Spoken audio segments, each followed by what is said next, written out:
Welcome to the Palm Court Podcast. Mike Palmer here, joined again by Megan Citron and Grant Balfour. Welcome back to the show. Hi, Thank good to be you. here. Bye. Great to have you all back. And we are not alone. We are joined by a guest. We are joined today by Lynne Buchanan, who has a really fascinating and layered set of connections to New College of Florida. Lynne, welcome to the Palm Court Podcast. Thank you very much for having me. I'm really happy to be here. New College is definitely in my family. My father, Douglas Berggren, was one of the founding faculty members and really came up with the whole core curriculum and many of the ideas from New College. It was really important to him. And to you, in that you also attended New College. Yes, I've had my experiences were from a very early age. The charter class used to babysit me when I was a child. Then when I was about 11 years old, we lived in E-dorm for a year while our house was being built, and the students all helped me with my homework. Hmm, And then in my last year of high school, I audited classes with Peggy Bates and Pippin, who was there. And then I went to New College from 75 to 79. right. And we were talking about that. That's right through the Right. merger with USF, and then the merger with USF while your dad was founding faculty and you kind of grew up on campus. That's got to be wild. And then obviously, fast forward to today, Oh, sadly, what has brought us all together is some dire times at the school. But I also know Professor Berggren was sort of a cultural force. I never even took a class with him, but I still knew him. And then basically the conversations we had frequently were about things other folks had discussed in your dad's classes. I know that both Grant and Megan had more direct experience there, but what was it like? Really, maybe starting with you, Lane, like your experience just around, your dad as just a brilliant speaker. we used to, even before I went to New College, sit on the porch every night and I would have a yellow legal pad and a red pen and would take notes about everything he talked about, the meaning of Oh, life. man. Well, when I was really young, he told me he walked across the bay and back before for exercise. And I sort of believed him until he fell in Marion Hoppin's pool, joking around. But he was really wonderful to grow up with. At my high school graduation, they had a real dance band, and he was spinning me and doing dips and everything around the floor. And he actually got offered a job to teach at Arthur Murray Dance Studios that night. Wow. He said he might actually consider that because that was the year of the merger and he didn't know what was happening. So Right. in the job market, but he considered leaving once, but he could never leave. He just loved the concept of New College so much. Mm, uh, Loved how people studied across disciplines. I did the whole aesthetics in the arts course with him and mm, Castle and Bob Knox, and I'm forgetting who else was in there, but it was great just to really, I think that has influenced me my whole life yeah. to really look across disciplines and not from one field only. I changed my major multiple times, like probably many college students. I was going to major in psychology, and then I went to Oberlin for 1 year and took abnormal psychology and caught everything in the book, and then decided maybe that wasn't for me. And I tried to switch over to literature, but my father didn't think that was very practical, although I actually think it's highly practical because, it's great to be able to write and speak no matter what you're doing. So I ended up with the really practical field of art history. Mm. But then there's been a successful career path for you really coming out of New College, even though, we all go through our twists and turns along the way. Can you catch us up also on your professional life and maybe how it connects to New College? Yeah, I mean, I went and got a master's degree in art history. I have a master's degree in creative writing as well and an MBA. So I did a lot of different things. And I worked in banking for a while my kids were younger, but when they all left, I ended up getting into photography and I worked on a book, Florida's Changing Waters, A Beautiful World Mm. in Peril. First, it was a museum show at the South Florida Museum, and it was on human impact on the aquatic systems. And I was told I had to give a 2-hour talk, which is a little frightening. So I discovered there was a new college student, Justin Bloom, who was head of the Sarasota Waterkeepers Group or the Suncoast Waterkeepers Group. And I invited him to join me and speak for some of the time about the issues and to educate the public and get people more involved. So that was great. And later I did the book and I was finding people to write essays, and I had Dr. Robert Knight of the Springs Institute, but then I wanted an ecology professor to write something, and it turned out Jason Evans taught at Stetson and he was recommended by Dr. Knight. And when I went to interview him, I found out he had been one of my father's students and advisees, and we had this huge connection because my last name was different. So he didn't realize I was Doug Berggren's daughter till the middle of the interview. Right. And so he wrote the essay, and he ended up when my father passed away, he was sick, and he came to visit him in Sarasota before he died. And when I paid him his honorarium, he put it towards a scholarship in my father's name, which was Mm, really kind of him. And it yeah. was great to have that kind of connection with everyone. Yeah. Absolutely. And it does sound like, in a lot of ways, your life is a testimony to like how deep some of these ties sort of weave together when you start understanding the 63-year history of New College. And, you know, just more in terms of the actual oral history of the school, can you talk about your understanding of the founding and some of the intellectual principles and some of the ideas that your dad and others who were involved in the founding of the school were really putting out there? One of my favorite quotes from my father that I found as all this has been going on was in a catalyst where he said that what he really loved about New College was that it attracted nuns to anarchists. And it's not like you're thinking like that, but in our current environment, it seems almost impossible for people to talk across party lines or if they have different ideas. And he really promoted that at New College, you should be able to respectfully listen and debate and engage anybody over ideas. I think one of the most important quotes from my father about education, especially in this time, well, I guess he passed away in 2017, but he was already seeing the writing on the wall, was that education should be intellectually dangerous, but physically safe.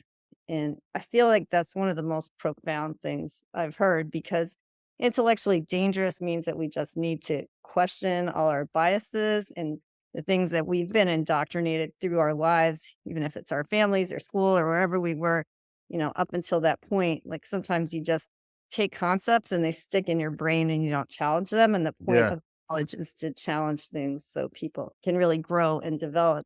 But at the same time, it needs to be physically safe, like Right. not Right. discriminating against people, Right. not, attacking you for your beliefs, but discussing them openly and respectfully. And Mhm. the whole planet could use that right now. Absolutely. And also the point is interesting around indoctrination, where like that is the phrase that's been used for New College, where in some ways I always viewed it as kind of like a deprogramming station, Exactly. I you know? think that's what he said, Yeah, yeah, like growing up, you grow up in the safety of your family. You need that for a certain point. You need the grounding. You need to feel that yeah, you're part of a family and a life in the world. But everybody's is sort of, narrow, and there's a lot of diversity on the planet. So when you go to college, that's a perfect time to meet lots of other people and open your mind to what other people think and actually get deprogrammed to think and then bring back. I mean, if it comes out that what you were raised to right, believe is actually what you believe, then you right. you will end up right back there. The Pina Colada song. Right. Yeah. No. So that was what he loved teaching college. That was his favorite age and group of people to teach. Like later he taught actually people at Pioneer Springs too. And as you're approaching your own finality in a way, it Yeah, causes also to think a lot more deeply. that's So interesting. Yeah, students and people later in life yeah, on the middle, you kind of get in your little tracks. exactly. That's when we listen to podcasts. But I'd love to hear a little more from, Megan and Grant, since you were more formally under Professor Berggren's tutelage. But for me, it's also, I always heard about the both and postmodernism Oh, and a lot of these paradox. these themes that are, they were kind of reverberating around really the casual time. Like we would be hanging out and people would be talking about ideas and stuff that, intellectually interesting stuff that they heard from your dad. For me, I was getting that secondhand, which also does kind of speak to the power of what was going on there. Megan, can you catch us up a bit on your experience studying with Professor Berggren? When I went to college again in Europe, I sort of recognized that Professor Bergren has a what I would call a more European style of giving class, where it's a performance, essentially, sort of theater, and that's what I loved about his class. I remember it was a very early morning class, and normally I would be kinda out to lunch in a class like that, but we were all just, completely in a state of rapture with your dad, just pulling us along, in his narrative storytelling of how he did it. And I think my friend Harry Hanberry sent me a question because he was very close to Berggren as well. And he said that Berggren said that he wanted to be a philosophy professor because it was the path that felt most like play to him. Mm. And I was wondering what you might think about that. And then also, as your father, whether he was kind of a playful figure in your life at home and if he played with philosophy at home too. Oh, no, he definitely did. And, he used to tell me even when I was a little child with dolls, the whole thing of, like, if your doll is in the forest and no one is there to see your doll, and he ruined, like, a lot of illusions, which was good and bad, but he made you question everything. No wonder I was writing sort of, like, existential poetry at 5 or something from listening to him too much, but Mm, he mm, always had a wonderful sense of humor, and he was so quick with comebacks and jokes because his mind was just that fast. I always envied him because it took me a while to come up with that. I do feel that he was, and I think that's part of what he thought with experimenting with ideas. When I moved back to Sarasota and went to get my master's in creative writing and English, he showed up with a stack of books really tall on my front doorstep, about all postmodern criticism and this and that. And anytime my children had a question with a paper, the different stack of books would show up over there. And he always had so many ideas, but he loved to play around and just get you to challenge them and play devil's advocate. He really wanted you to think deeply about your position and not just have positions because you were raised to have them or that's what you had. And I think it's really unfair sometimes that New College has been put down as a place where there's like cult thinking or something because he wasn't trying to tell anyone to take his point of view at all. He was just saying that you should question your point of view and that you also shouldn't get totally locked into your discipline. Like part of what he really started at New College was a cross disciplinary idea. And he really talked a lot about the dangers of siloing education because if you only think really narrowly in your one area, then a lot of times your criticism will come from a different department that makes mhm, you think deeply. And one of his favorite books was that book about the importance of being wrong. I mean, it was good because you could engage in real discussions with him because not only were our ideas not supposed to be fixed, but he was also willing to entertain and really listen to students and objections that other people brought up and think deeply about that. So he had actually a lot of students who were nuns and priests. And they would, like sign up to take his class. Some jokingly said to see how the other side thought, but not, and then we maintain lifelong friendships with them as well because he was always respectful mm. to whatever your position was. He just asked that you think about it. Yeah. It kind of comes full circle now too, where a lot of the interdisciplinary, Mhm. cross-disciplinary thinking is what a lot of people are looking for, and it is interesting that your dad was on top of that, really from the founding of the school, and it was very much part of the culture there. To me, it very much ties to critical thinking and, understanding how to be critical, which is what I think probably at a most foundational level, that was what I learned at New College. Grant, I know you studied, if I remember right, Professor Berggren was kind of your He was my best. thesis sponsor. The professor who I was gonna do a thesis under went on sabbatical that year. Mhm. And then you were talking about the fact that it was in hermeneutics, which also, Yes, I yes. believe, in some ways was tied to. The major came from a class he taught. Yeah. Well, it came from 2 different classes. One was a class on the Heart Sutra of Buddhist, ancient Buddhist texts, and the other one was postmodern aesthetics, which Ah, Douglas co-taught with, I think it was Milena Carrasco co-taught with. oh, Not positive. There was a group of people, but Berggren was one of them. So it's like very new, postmodern, very old, Buddhist Sutra, me for that. But one thing I do have here, actually, you guys remember Van Yep. Sujataram? Yeah. yeah, Okay. of course. I stayed in touch with Van for a long time. He was known, when he came onto campus, he was originally known as the tie guy because he was always wearing a tie. Yeah. And then it became very funny because it turned out that he actually was tie. Right. He was in my class. He was class of 88, and he was Yeah. one of the people who really blew me away just in terms of just raw creative ability. It was Yeah. very humbling to have a conversation with him your first week or two on campus. Yeah, definitely. But anyway, in 2005, you see, he was from Sarasota and he kind of like went to New College and then he did some other things. Then went back to New College. In 2005, I asked him in an email, like, okay, you're taking this tutorial with Berggren. What's it like? And it was a thing where it was like hanging out at his house by the pool. I remember doing that like as a thesis student too. Like, oh, you want me to work more Derrida into this thing on fantastic literature? All right, I'll try. So I asked him what it was like, and he gave me this outline, which I just want to read here. It's a 12-step outline of what it's like to be in a Berggren tutorial. This is great. And okay, so what he said was, Berggren is now 75. He looks the same. In fact, he's wearing the same T-shirt. And pleasantly surprised to still be around reading, though you may find this astonishing. Finally feels he no longer has time to suffer fools, but he's thinking of people like Leo Strauss. The rest is pretty much as you remember. 1. Students field questions based more on deep intuitions than specific text. 2. Berggren highlights the most unlikely passage to interpret, which becomes an allegory. 3. Berggren uses this passage to talk about something he wants to talk about anyway. 4. Berggren asks a sneaky question he wants a particular answer to. 5. Someone tries to answer this question. This is a good time to actually do the reading. 6. Berggren mentions the Janus paradox. Right. 7. Berggren mentions Pierce and or Rorty. 8. Berggren, like a passing taxi, will ignore extended verbal responses unless accompanied by a violent bodily motion. 9.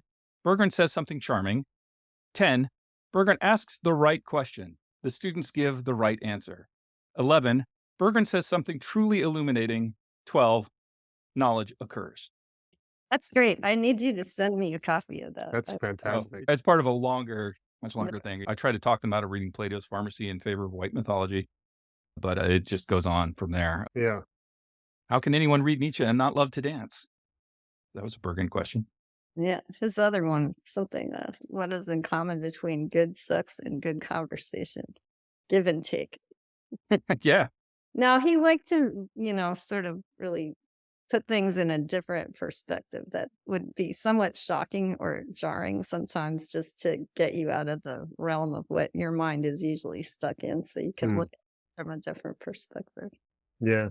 And that dance metaphor seems to be a big thing too, because there's a lot of like, something that I think Van was getting at is there's a kind of circling around a subject before you really get right into it. Like all of a sudden you take one step and then, wait a minute, how did I'm turned around. Right. And A big answer, actually. And then he was also a gymnast in college, so he flipped. I didn't know that. Yeah, he did double handsprings all the way down a football field or something. Wow. He was also in the Marines, and he managed to go the wrong way in a march. But That's awesome.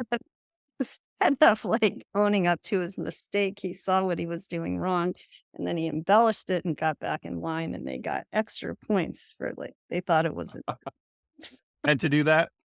And one of my favorites, my godfather, who he met at Carleton, was something like the number 13 family in Sweden. So he took my father to a party and had him escort a countess and King Gustav there, and Princess Margareta or something. And they asked him if he sang. Now, most of us would say no.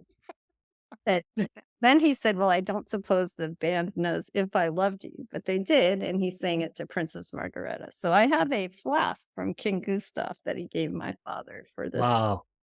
That is beautiful. So he had his he wasn't So afraid. wait, But he was in the Marines? yes, he was. Okay, I'm going to have to take this in for a minute. Like, Yeah. okay, Mac Miller, another founding professor, he was Right. Army. Right? Bob Knox was Army or Air Force? Oh, no, I'll have to find out. I didn't. One of those. He taught Japanese novel because he was stationed in Japan. I remember that being a thing. I mean, unless my memory is wrong, but I'm pretty sure It's that's a the good thing. story. Just keep rolling. Yeah. Okay, I'll find out. But yeah, so he was a Marine. Yeah, I mean, he It's gonna wasn't take a in while. forever. His No. brother was orphaned when I think, I'm trying to remember the exact years, but by the time he was 13, he is orphaned. His father died Oh, maybe wow. 11, and then his mother died of bone and breast cancer, and he had to care for her. So that was hard. And he Yeah. had a lot of money from his family at the time. They had a lot of grocery stores and gas stations during the Depression. He managed to blow everything but one gas station when he married my mother.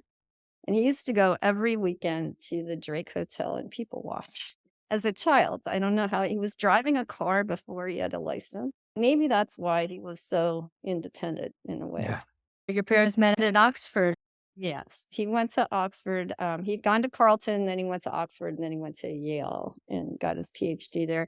But he met my mother singing madrigals and playing the recorder at Oxford. And they went out on their date, and she was a mathematician and asked him one of those questions like if a train is going at X miles an hour for whatever, and something else is coming in the other direction, Yeah. and he couldn't figure out any of it. So she was going to break up. She said something like, "Where did you go to school in horror?" But then he was really offended and was never going to talk to her again after being insulted. But apparently, she poured tea nicely and sent a thank you card for the evening. So he gave her another chance. And then she found out he was quite good at logic. And so even though he couldn't do mathematics, do logic. And Yeah. And folks may not know your mom's connection to New College, but I do remember when we were there in the 80s, she was working on campus and, you would kind of know the Berggrens in addition to knowing them individually. Can you catch us up a little more on your mom's side of the yeah, story? she had worked at the Ringley Museum, and then she moved over to New College and was managing the students' money. I guess she was the business manager. She had students coming in all the time, and I think half of them thought that, she was their mom away from home. Yeah.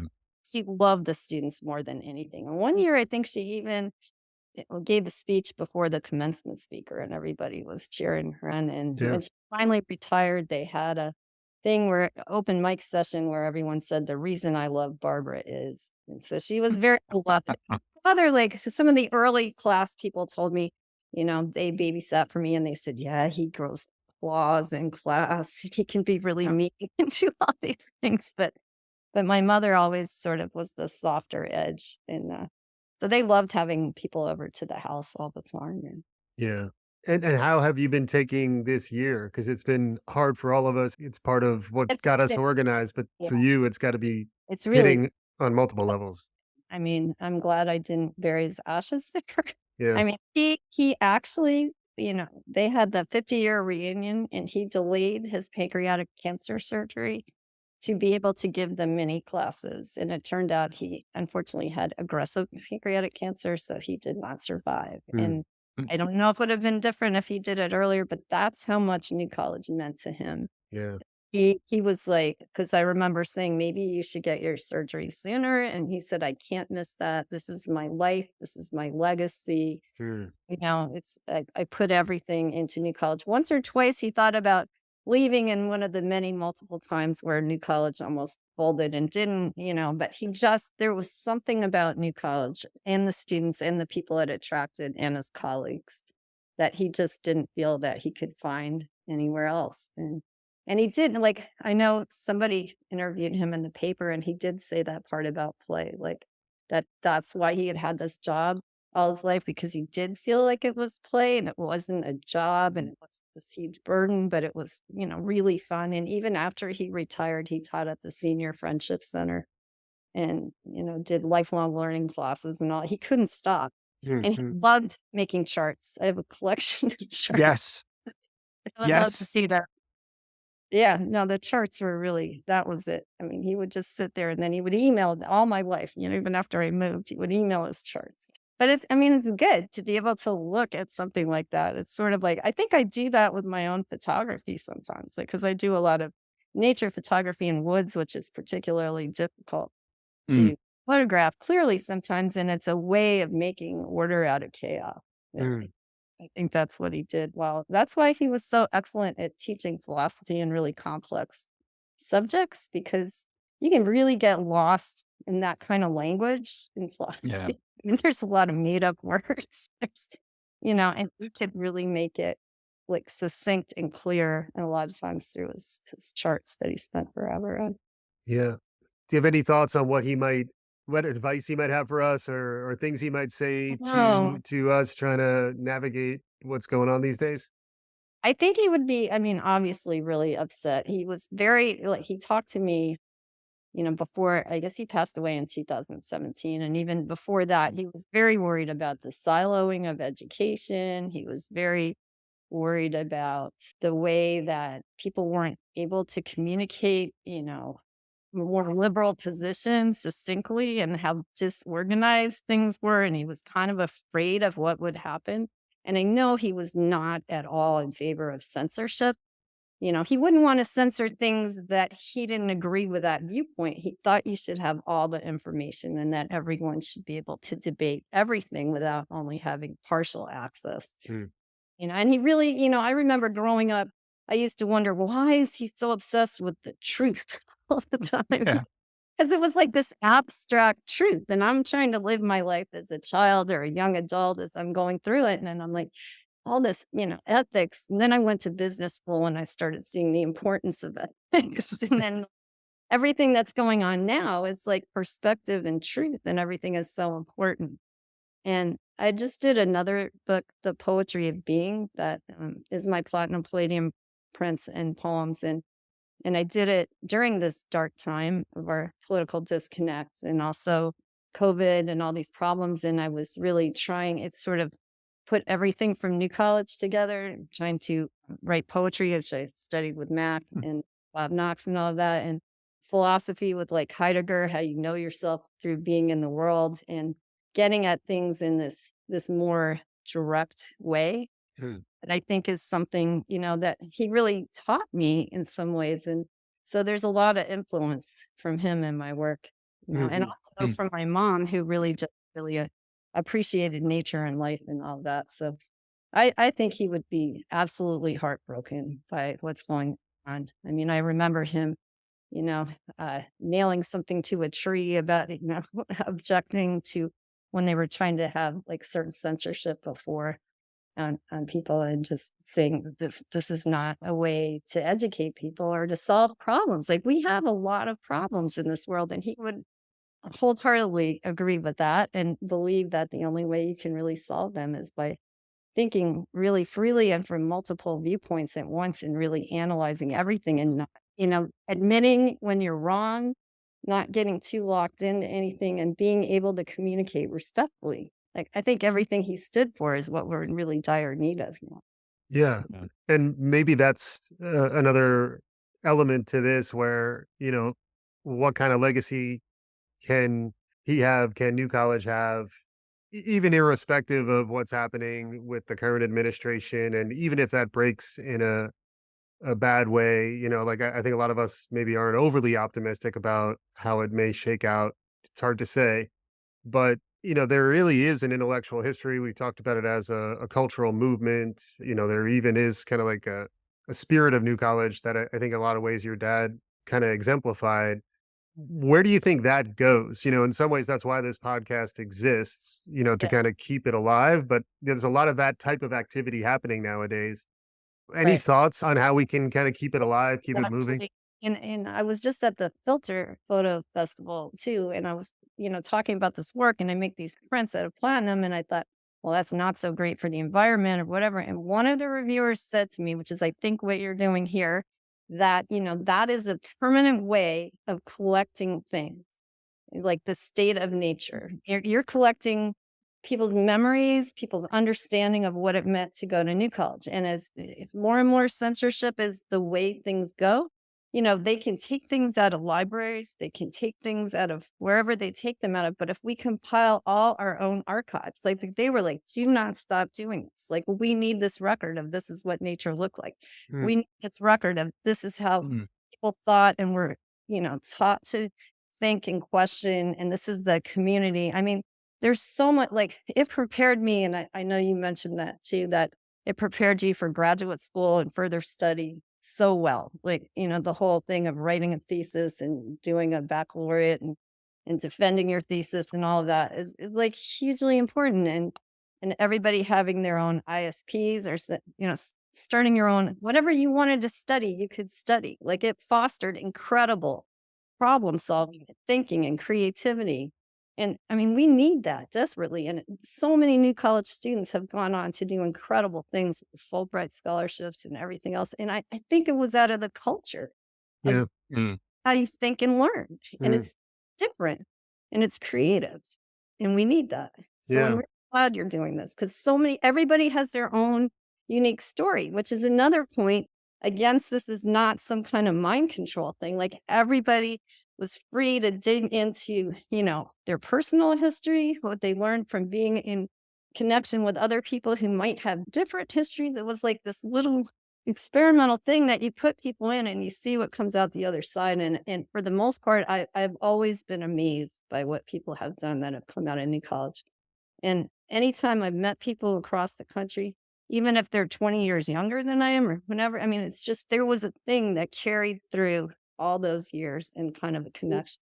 That's amazing stuff. We're talking to Lynne Buchanan, who is the daughter of Professor Doug Berggren. And what was your mom's first name? She was Barbara Berggrens. She was, Barbara. That's right. yeah, Yes. her last name was Wolfenden, and she couldn't wait to marry my father. I always thought Berggren was hard to smell, but Wolfenden is even worse.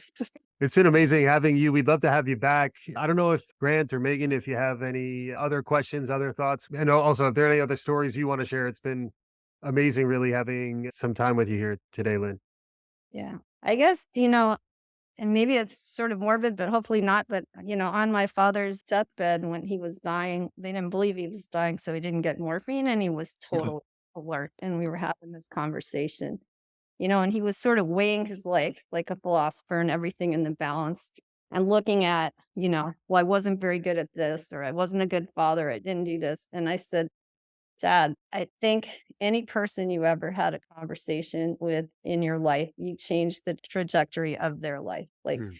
he didn't have idle conversations and he cared and listened. And I think, a lot of people would agree that that's the truth. And he stayed in touch with many of his students Mm. over the years. People constantly wrote to him. I haven't seen a lot of, and he also never taught the same course twice. Like he would Yeah. teach the course, but he would do the whole thing over from scratch, which is Mm. not something that I ever really encountered somewhere else, which made me realize like you can't just rest on your laurels. You can't rest on your old ideas. You constantly need to be questioning your foundation and adjusting to what is changing in the times. So, it's hard to even predict what he would say about right now because he would also be taking into account the broader context of how this all came to be. Mm. So much there. I want to add something, but I don't know what to add. I mean, knowledge occurs. Knowledge occurs. I don't know. Yeah, I miss him deeply. I was on the phone with him when the whole World Trade Center thing happened, So now Yeah. anything that happens in life, I'm like, well, where is my father? Because I'm so Yeah. used to calling him up and witnessing, and he always had something to say. But it wasn't always like it wasn't negative. It wasn't small. It wasn't tearing down things. I really think he was trying to bring things together. It's Mm. very synthetic mind, and I think it was just from listening to him all my life. Yeah. Just trying to Same. build the work things that put it back together. So, Yeah. Remarkable. I mean, your dad's trajectory, going to Carleton, going to Oxford, then to Yale, and then I believe he was a professor at Yale as well and probably could have stayed there, but then he committed to this very radically different Yeah. type of educational project. And then you yourself went there. Your parents could have pushed you to go to an Ivy Yeah. League school or do something different. So I just find it remarkable the commitment that your whole family had to New College. I mean, I went to multiple schools after New College, George Washington, NYU, USF, and New College has a very special place in my heart. And Mm. I hope that your stories help preserve it. I hope things can come together because, I mean, most of those experimental schools did collapse. Not many lasted as long as this did. And the reason I think it lasted was the fundamental core principles of the school are just so profound and useful that it kept up. I will add one thing before we close, though. They did change the thesis requirement at Yale after my father graduated because he wrote a 500-page thesis. Jesus. I think it was like in India, they published it or something crazy like that, but in Yale, and it was on myth and metaphor. But after that, I believe the following year after his, professors had to read this, they changed it to the maximum page length was 250. Sadly, that was, he only wrote articles after that. I used to type his books for Mhm. him, and it was before the days of computers, so I would hand type Yeah. all, and then he would think he hadn't got the absolute truth because he would ask himself another question that wouldn't fit into that, and he would throw all my papers away, and I would cry. Well, I've heard that his archives live on in someone's garage, and we're all Yeah. kind of interested in digging in there and Yeah. finding out. I think I have some drives, and yes, some people have some, and I need to work on. It was really traumatic, unfortunately. At the end, the Mhm. hurricane came and ripped off part of the roof that connected the porch to their house, and they got black mold in their house. And I had to get my mother out in 1 week. Oh my Oh, God. So she lost her husband, and 3 months later or something, her whole house like that. oh, that's rough. Yeah. And so, but hopefully we can piece back together some of that. And, I'm hoping there's some kind of secret romance novel in there, some kind of. I don't know that, but I did find actually, and when I spoke at his memorial service, I had found all of his blue books from Oxford and Mm. things. And in one of them, the professor had written, "These are all the questions of a great mystic." And Oh, I learned it was very interesting. He'd had a lot of and he was raised in the Swedish Covenant Church and was brought up in a very religious way. And he had visions of his mother coming and all kinds of other things after he was orphaned. And he went into philosophy to try to prove with his five senses if these things happened or not. So he Mm. had a lot of questions about this, which I did not even know until after he died. And I found all that. wow. Oh, it's interesting. Yeah. It's a tough episode to end. We're going to have to continue. know. These conversations are Honestly, stories. yeah. Unbelievable. Yeah. Thank you so much for having me on and for honoring him and all the other faculty members. He really made New College into a special place and all the students and faculty who kept it alive. And hopefully we won't let that spirit die. Thanks for sharing all that. So- I understand my thesis better now. Lynne Buchanan, thank you so much for joining us on the show. Thank you so much for having me. It's just wonderful to be able to speak about how fantastic New College truly is and the education that so many of us got, which really prepares us for life. I'm so glad that I went there, and it's wonderful to be able to tell the real side of the story. Absolutely. Absolutely. Thanks again, Lynn, for joining. And if folks have ideas for other guests, Lynn's a great example of the type of person we'd love to go deep with and continue the conversation with in the future. Grant, Megan, thanks as always for joining us on today's conversation. Thank you. Loved it. And we'll be back again soon. The name of the podcast is the POM4 Podcast, pomforpod.com. Find us anywhere you listen to podcasts. You can probably even find us on YouTube. Thanks for listening.